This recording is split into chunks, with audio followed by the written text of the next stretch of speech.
What's up, summoners? King Blair here. Today, we're going to be talking about the current banner heroes, Ludwig, Cecilia, as well as the new one, Archdemons Shadow. I won't be spending as much time on these two since they have been out for a very long time, and I'll spend a little bit longer on Archdemons Shadow, and we'll talk about whether or not you should pull for them and what I think about them. So if you like the video, make sure you like, subscribe, and join the Discord server. Link down in the description. But without further ado, let's get right into it. As always, I like to give you guys a summary of each of the units before we actually dive deeper into their kit and into my thoughts of each of the units and whether or not you should pull for them. So first, starting, and before we do that, I like to do the next units coming out. So Polides is coming out next week. She's gonna be a really strong counter to Cleave, and she seems like she has a lot of potential for a unit. So before you pull for either Cecilia or Ludwig, just know that Polides comes out next week, and she looks super spicy. As far as the Mystic Summon, there's a very good chance that Fallen Cecilia is coming the next rotation. So wait to see what the next rotation is, unless you're really far from Pity. But if you're at Pity, I would wait, and I would honestly suggest Fallen Cecilia more. But again, it is completely up to you at the end of the day, and we'll talk about each of them. So starting with Ludwig. Ludwig, I'm going to tell you, most likely do not pull for him. While you can definitely use him in Arena and in Guild Wars, he requires a very specific team built around him, and usually has fallen out of favor when compared to other cleave units. He is a cleaver. He does have a little bit of PvE presence in the Blue Expedition. He does okay there, and does pretty good in Guild Wars in certain lots teams. And I know YDCV still uses him here and there with some pretty spicy lots teams, right? So you can definitely make him work. But if you're a free-to-play player or a new player, I do not recommend the investment that it would take you to get him unless you really, really like how he looks. Definitely can work, but I would just not recommend it. As far as Cecilia, she's going to be a weird one. She is very good, but again, it's another high investment unit. You need to invest a lot into her gear. She needs to be fast, she needs to have a high effectiveness, and she needs to be tanky. As far as to where you can use her, she's primarily going to be a PvP unit. Her capability of setting immunity is very, very nice, and definitely that has a lot of debuffs and strips. Can definitely round out your knight pool if you are in need of some knights. I know there's people that have her and never use her, but then there's people like Shuffles, who I highly recommend you watch if you are planning to build Cecilia. Shuffles is a Twitch streamer. He uses Cecilia all the time, and he loves his Cecilia. He's a legend level player. Go check him out. It should be like Five Finger Shuffle or something on Twitch. As far as Archdemon Mercedes, she's the new one that a lot of people are eyeballing. So again, at least wait, especially if you're free to play, to see what the next one is. She seems like she has a lot of potential, and I have gone against a couple that popped off against me, and we're doing a lot of work, right? But the only problem is the consistency issues. She does have consistency issues that are going to hurt her in the long run, but she does have a lot of potential. So if you're someone that likes long-term investments and definitely likes to take a gamble, I would consider her. But overall, the inconsistencies are rough. She may get buffed in the future, or people will find a way to abuse her, right? Find the right way to use her S1 passive, pair it off with S2, and we'll see more in depth why I say she has consistency issues, but has a lot of potential as well. So now let's go to the actual units. Again, going a little bit faster this time, since we have seen these units a lot. So let's start with the ones that you guys probably don't care as much about, and then move up to the ones that you guys really care about. So first, starting with Ludwig. So he is going to be one of the mages with the highest attack, and one of the highest attack stats in the game, period. Does have very low HP, decent defense, no crit rate, no crit damage, no effectiveness, right?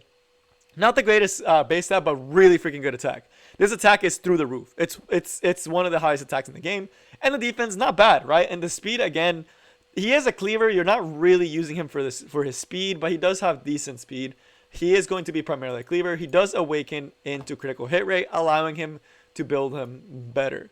As far as his skills, he does have some really cool animations that I actually really, really am a big fan of. So the first one is going to be attacks with a chance to steal one buff, and increases the caster's combat range by 15% when he is buffed when he's attacking.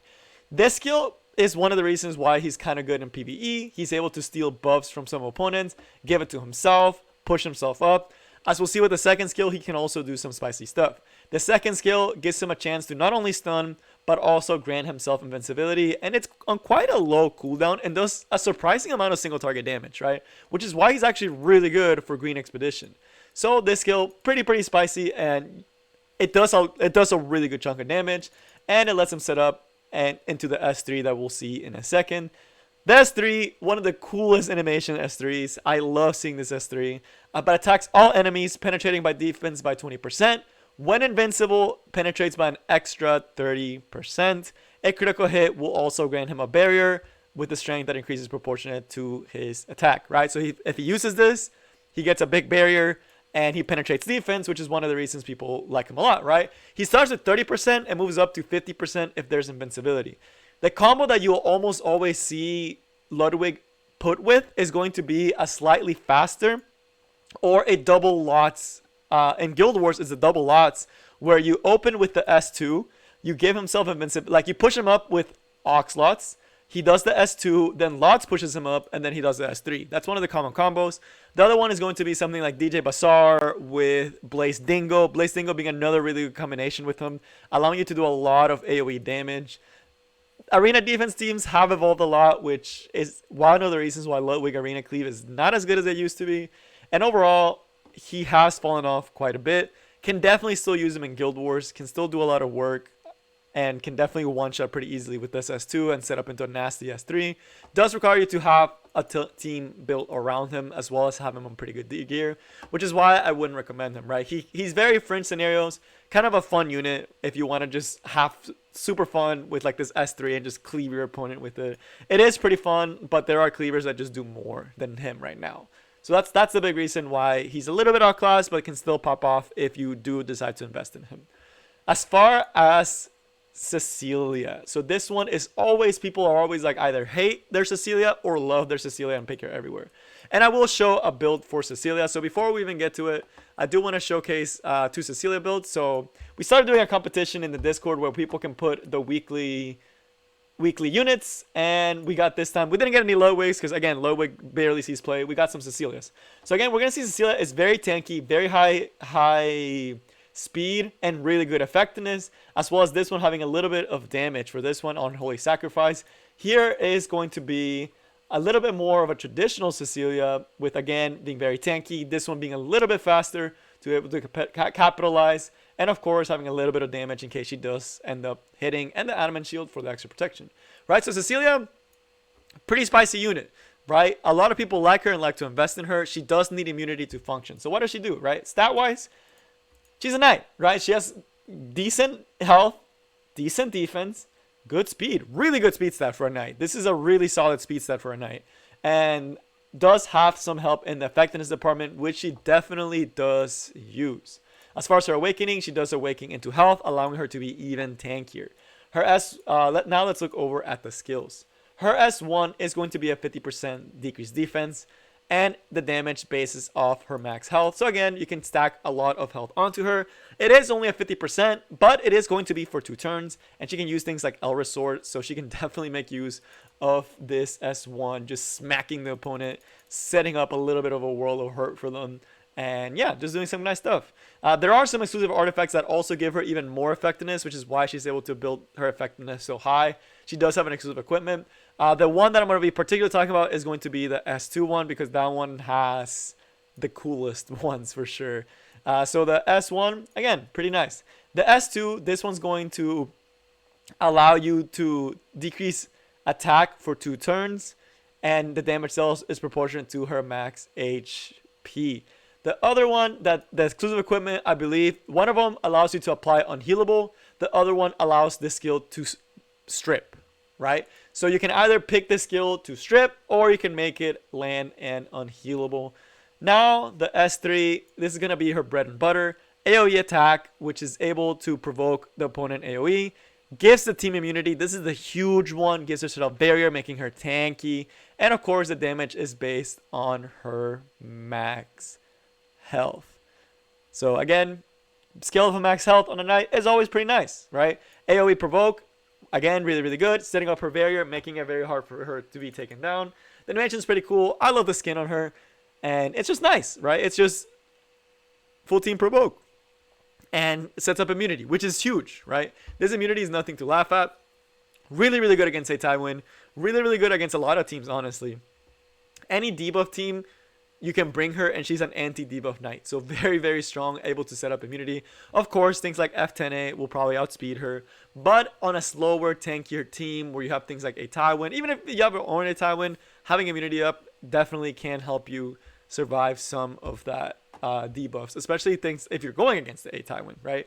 Or if you're going against things like a Dizzy, or even things like a Cerise, you can set up later on, set that up in that immunity so you don't get locked down by her S2. So again, has a lot of potential as a knight. I'm a fan of it. I am trying to build mine because I definitely want to use mine, and I definitely see myself using her. So again, a good option for a knight. Is it going to break your account if you don't pull for her? No. Is she a good knight? Overall, yeah, she's pretty strong, but definitely high requirement. You guys saw the stats. It's not easy to achieve those stats. But now to the one that everyone is probably wondering about.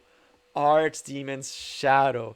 Bro, she looks dummy thick, though. That's the one thing I remember when I saw her. I was like, wow, she's dummy thick. But how is she, right? Not only does she look dummy thick, her base stats are also... her defense is super high. She has bizarre stats. Her HP, a little bit on the lower side, right? Her attack, really, really high, kind of pairing up with the S3. And she does have some effectiveness to help her out.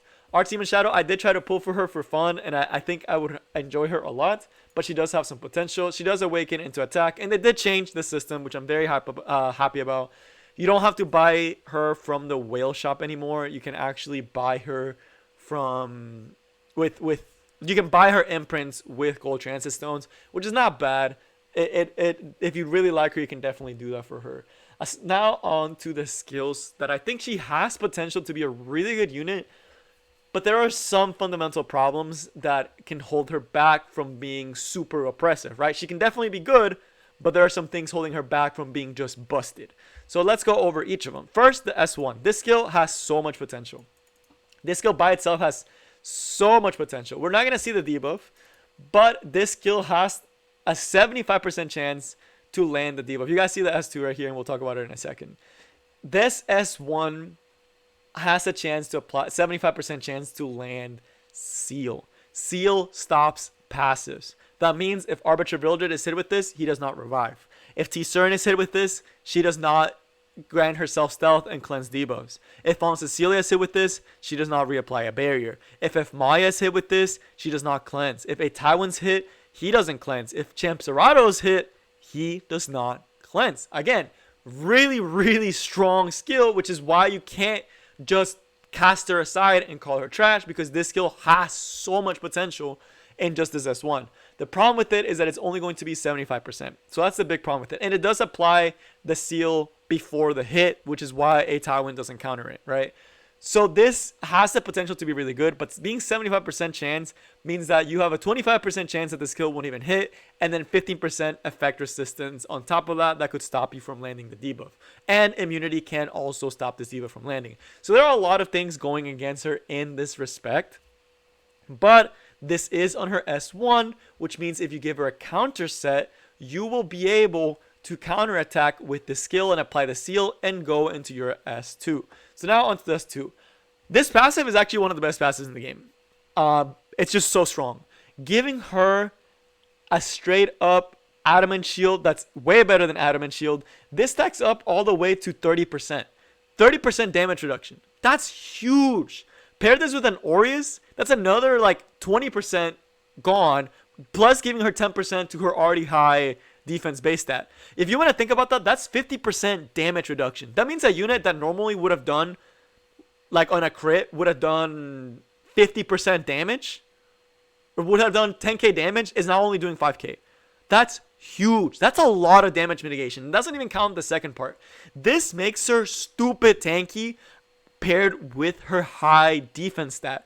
When you have such a high defense stat, you're already not doing a lot of damage, and cutting it by 30%, and if there's an Aureus, an extra 20, so a full 30% cut is enormous, right? So this passive is just amazing. It's disgustingly good. It's seaside levels of good in terms of damage mitigation. As far as the other part, when she does her S1, has a 35% chance to activate an AoE skill that decreases hit chance for 1 turn and increases her combat readiness by 25% and gives her 1 focus, letting her reach her ultimate faster. Again, this passive is stacked. It has so much good things going for it. It allows her counter build. If she gets hit with the counter, she's able to counterattack with the S1, combo off into the S2 like this, and give herself an extra 25% combat readiness, as well as sealing the opponent, as well as if you give her Lela Violin, stripping the buffs. So again, a lot of good stuff. Now the ultimate. This is probably the worst part of her kit. And why, right? So you guys saw the focus, right? The ultimate looks sick, by the way. Like, this ultimate looks beautiful. It looks so good. The effects of it are not great, but it does give her an extra turn. So what does it do, right?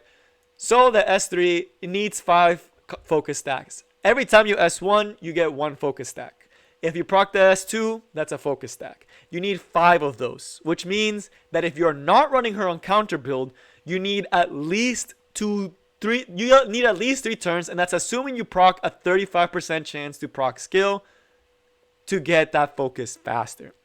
So that part is why most people are putting her on a counter set, is because she'll never get to this S3 if she does not have the counter set, right? If she's on speed, it's going to take her some time, right? You're going to have to wait quite some time before you can even use the S3. But again, if you build her fast enough and if you get lucky with your S2s, you can definitely get there quite fast. The thing that's nice about it is once you get to those stacks, it essentially becomes a nice little S3 that actually has decent ratios. It does pretty good damage, right? Especially with the burns. It does decent damage. It's nothing to laugh at. And the fact that you get to go back in and do an S1 and then kind of like if you get another S2 off of that, you're back to 2 stacks. You could essentially get to a point where you're spamming this, especially with counter set, right? So what I think about her overall. This skill only being 75% hurts a lot. I had a match against one where she missed it on my General Purgus 3 times in a row and lost because of this. You can soul burn it to make it 100%, but there's still that 15% FRES. This debuff can be cleansed, right? So there's a lot of things not going for her. Her base speed is not that great. It's actually like average, right? So you can't really make her that fast, which does stop her a little bit. The other thing is that this S2 is also only 35% chance to proc unless you're hitting someone that's already sealed, which that may not happen. That may not happen depending how it is. Now, does this mean she's trash? No, by no means. There's a reason why I think she has a ton of potential, primarily in Guild Wars and Arena, and in RTA as a very strong counter pick. In Arena and Guild Wars, you're in a controlled setting where you can put units like Bazaar and you can have her be tankier and tank hits.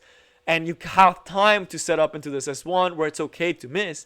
But this on a T-Surin on an Arena defense or on a Guild Wars defense, that T-Surin is basically useless now. You can easily one-shot a T-Surin that has the seal passive on them. So as long as you land that seal passive on that T-Surin, they're gone, right? So that part, really, really nice. The other thing is she is extremely tanky. So on counter set, if you have a really good going against a very high AoE team and she procs counter a lot and ends up using this skill too a lot. I had this happen to me. She was on a Lela Violin. She stripped with this skill and then went into the S2 and stripped.